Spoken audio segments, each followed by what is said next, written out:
Break her nose. 3 words. Cold.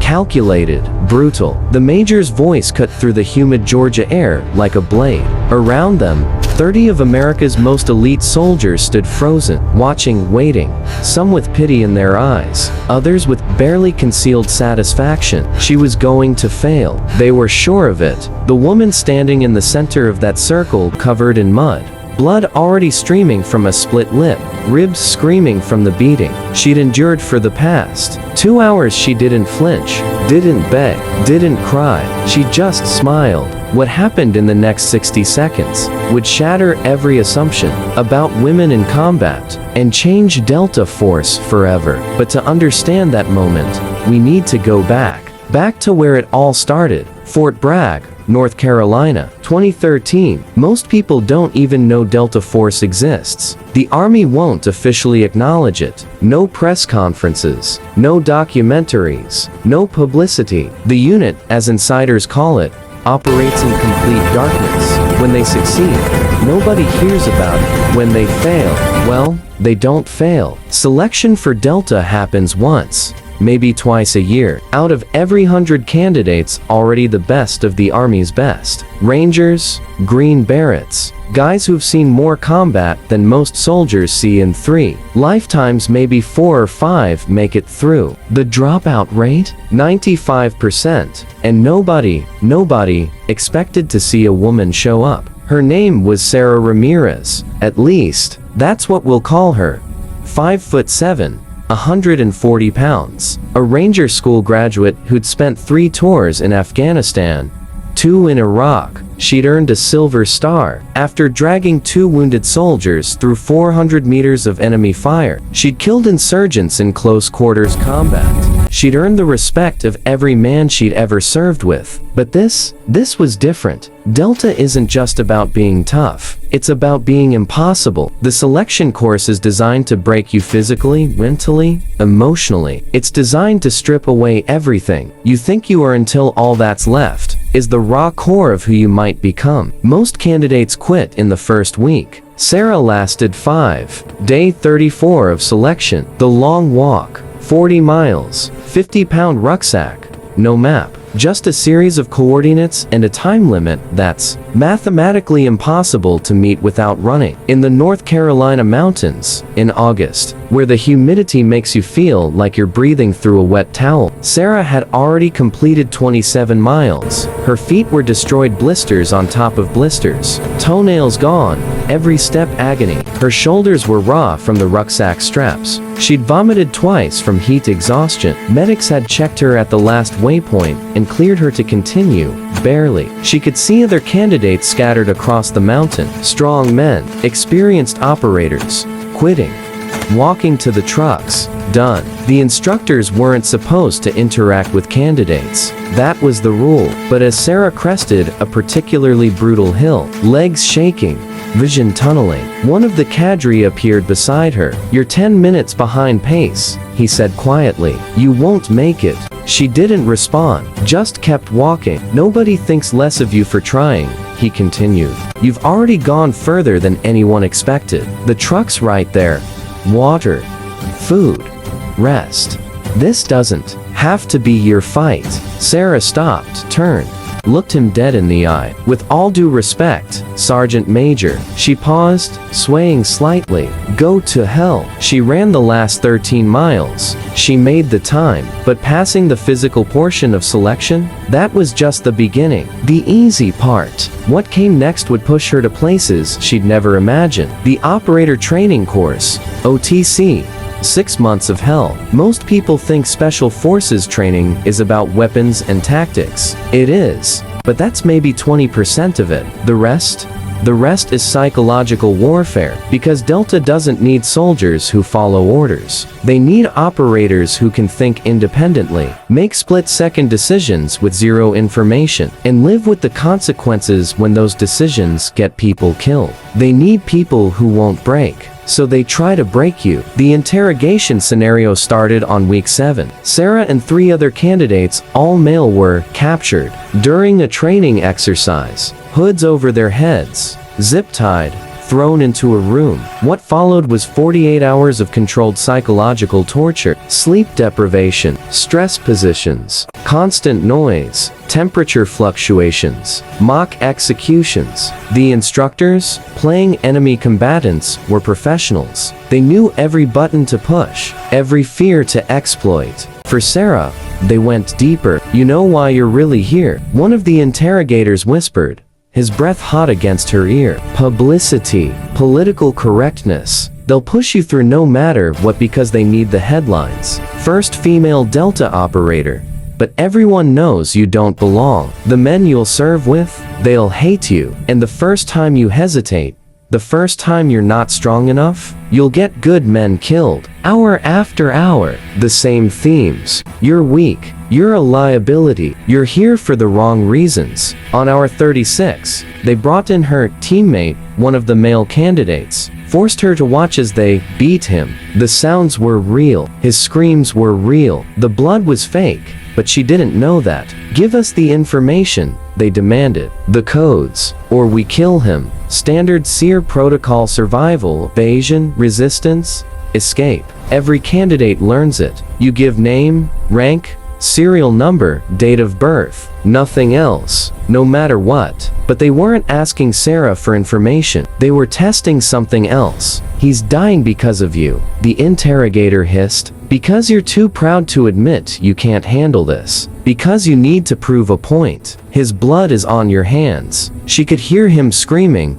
begging. The instructors watched her face carefully, looking for the tell, the break, the moment where emotion overrode training. Sarah's expression never changed. "Ramirez. Sarah. Captain. Serial number 867-53-9841.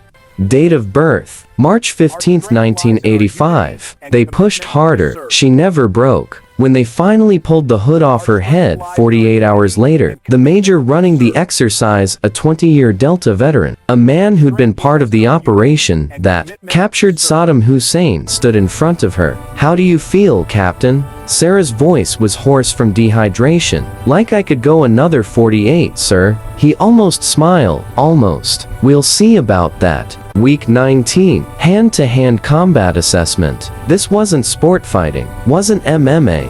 This was combatives designed for one purpose: to kill the enemy when you have no other option. When your weapon's gone, your knife's gone, and all that's left is you and the person trying to kill you. The cadre called it the circle. One candidate enters, one instructor enters, the rest watch. The fight continues until someone submits or can't continue. It's brutal. Broken bones aren't uncommon. Concussions happen regularly. Once, a candidate lost an eye. No rules. No referee, just survival. Sarah had already gone through the circle twice, won both times, but they'd matched her carefully, instructors her size, compensating for the strength differential. Now, on week 19, with OTC almost complete, they changed the game. Her opponent was Sergeant Major Garrett Cole, 6'3", 230 pounds. Former Army Ranger, Marine Force Recon, and Delta operator with 12 years in the unit.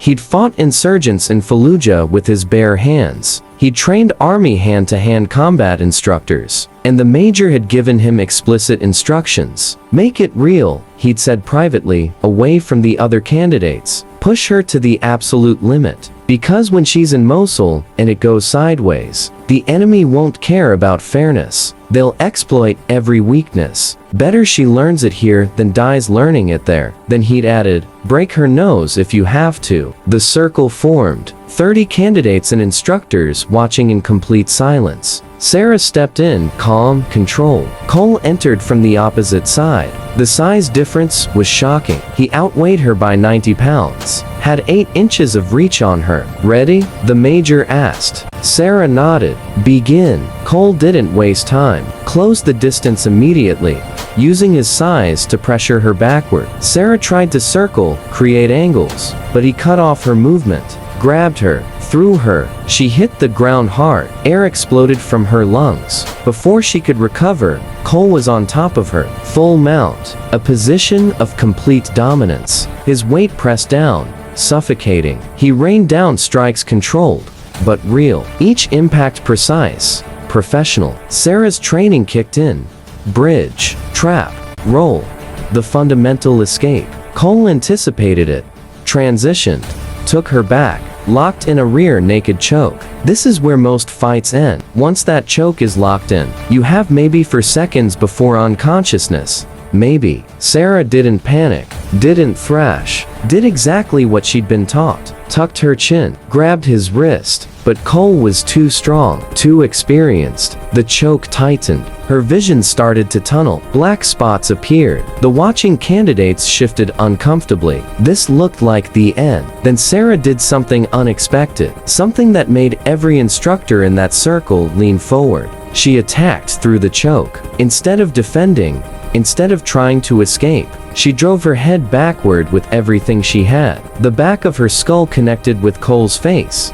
Once, twice, 3 times. She heard something crunch. His grip loosened for just a fraction of a second. She exploded, twisted, broke free. Both fighters stood, circling now. Cole's nose was shattered, bleeding heavily. Sarah's face was bruised, swollen, one eye starting to close. They were both smiling. Cole attacked again. Sarah met him head on. No more retreating, no more defense. Pure aggression. They traded strikes. Sarah took 2 punches to land one, but she kept coming. Cole grabbed her, tried to throw her again. This time she hooked his leg, took them both down, landed in his guard. For the next 3 minutes, it was a war. Ground fighting at the highest level. Each fighter countering, adapting, evolving. Cole's experience and strength versus Sarah's speed, technique, and absolute refusal to quit. Finally, Cole made a mistake. Tiny.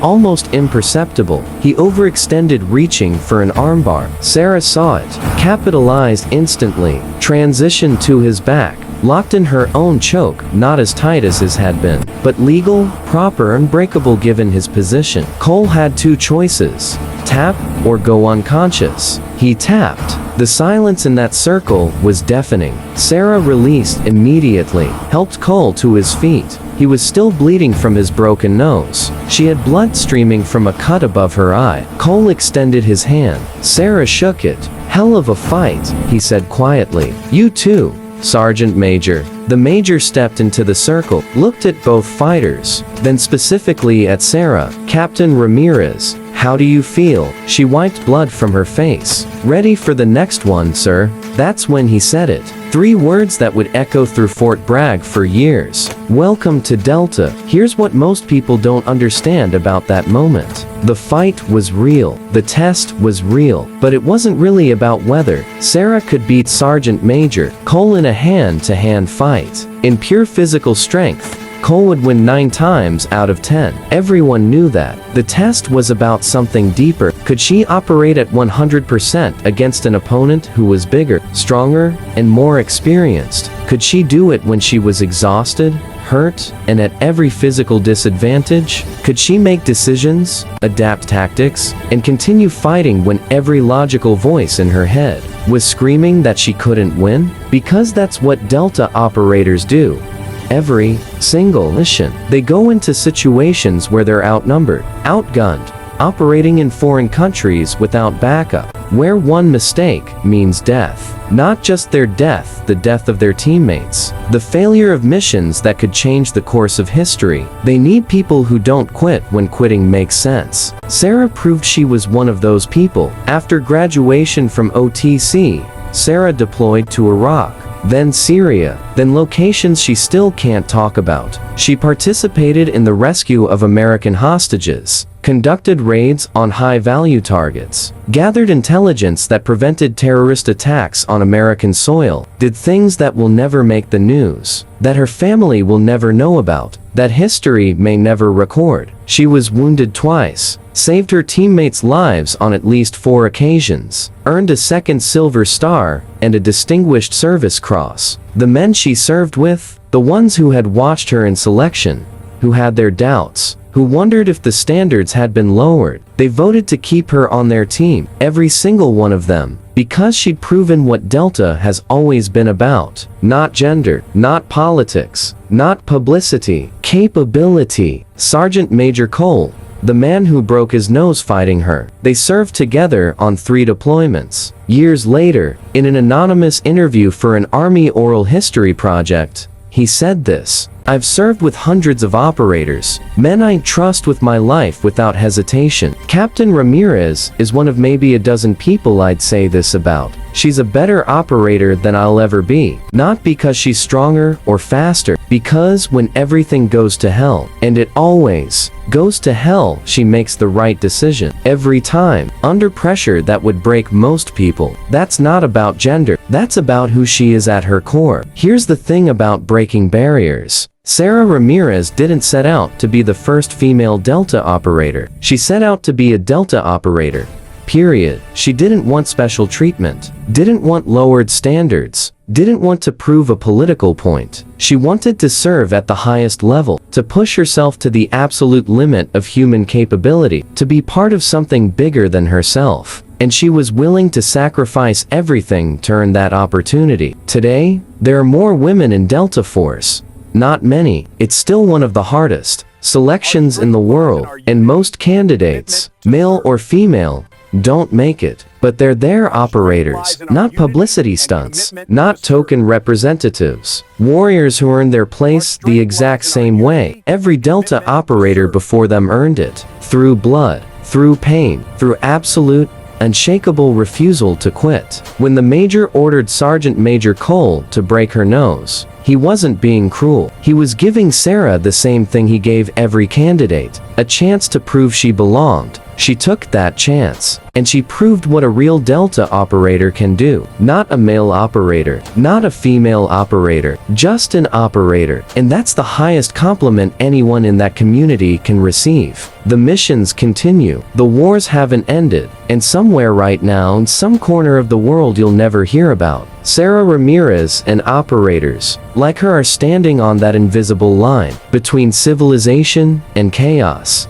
doing impossible things, so you don't have to. Note, this story is a fictionalized composite based on the real experiences of female soldiers who have attempted and completed Army Special Operations training. The specific details, names, and incidents have been created for narrative purposes, while honoring the genuine challenges and achievements of women, breaking barriers in special operations. The actual identities and specific operations of Delta Force operators remain classified.